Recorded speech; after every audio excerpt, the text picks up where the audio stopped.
Good morning, Ito, Master. emergency, di ba wala ka eh. Kala ko naman kung anong... Kasi yung ngayon, ba't? Actually, Master, nung Miyerkules, yung hagdanan namin, pag ganyan yung hagdanan, 8 yun eh. Miyerkules? Oo. Friday pa lang ngayon. Yun ang boss, walang available na tropang magdadala dito eh. Saka sinuto pa nga nila ako sa trabaho eh. Ito yung bumagsak. Ang bagsak ko, pag ganyan. Nagpa-x-ray ka? Hindi na, Master. Gano'ng kataas yung nalaglagan mo? Ang tansya ko yung 7 to 8 feet. 8 feet? Okay, parang ganito na rin yan. Kasi, 7. Oh, yan, parang... Ito po, yan po. Ganyan na rin ang 8 feet. Opo. Medyo... Sir, kailangan mong i-x-ray yan, sir. Medyo mataas yan, sir. Kasi babagsakan mo yan. Tsaka ngayon, para lubusan yung maunawaan, 2 araw, lintik ang sakit niyan. Lintik ang sakit niyan, 5... Kunyari, sabi natin yung normal lang na tapilok, hindi kayo nalaglag sa 8 feet or 7 feet. Basketball, ginanunan ka ng paa. Masakit yan. Kinabukasan talagang di mo may tapak yan. Hanggang 5 araw. Ngayon, sir, nalaglag ka sa sobrang sakit yan. Pag in-adjust ko yan, talagang sisingaw yan kasi akala mo hindi ka naayos. Kasi yung mahahawa ko tapos gagalaw yan. Ang gagawin natin dyan, sir, hahapusin ko na lang muna yan tapos pa-x-ray mo. Pinaka-the best para hindi ka ma-double damage. Kasi laglag sa'yo, maaaring mag-crack yung calcaneus mo. Ano yung calcaneus? Ito. Nababasag to, kala nyo ba? Ito.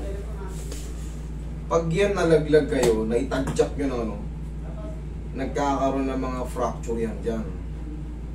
Malambot. Medyo manipis kasi yan dyan. Ito sa solid. Dito ang nagkakaroon ng crack dyan, kaya hindi mo may tapak. So, ang gagawin natin yan, sir, pa-x-ray mo muna. Kasi baka ma-double damage ka lang.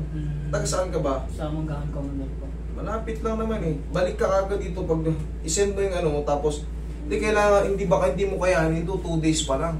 Baka hindi mo kayanin, baka may matay ka, sir. Maniwala ka saan. Nung nalaglag nga ako, yung tinatansya ko sabi ko, baka mag-pass out ako, kaya sabi ko sa kasama ko, wag mo na kang galaw. Yes, correct. Tama yung mo. Sobrang sakit yan.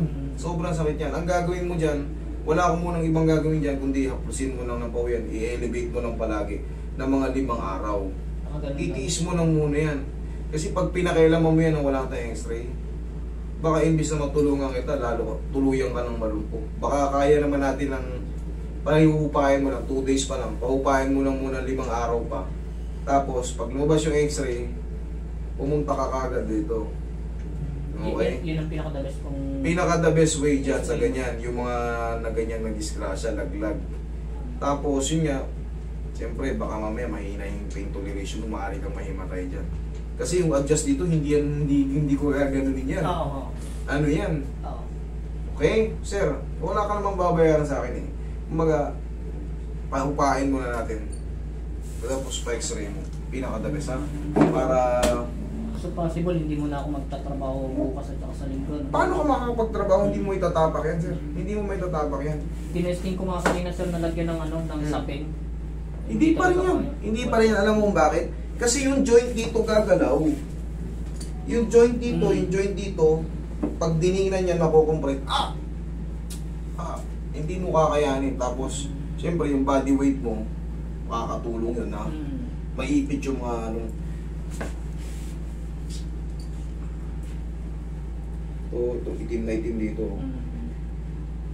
Huwag mo muna, sir. Muna.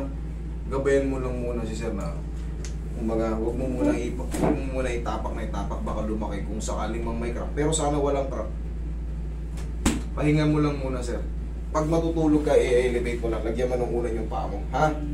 Tapos saplusan mo na ng punang pao. After 5 days, paglabas ng x-ray mo, taka ito. Ang ginagawa ko kasi masabi. Tensya ka na, Sige lang, dito sige. na natin gagalawin. Okay. Tapos pag lumas na yung x-ray,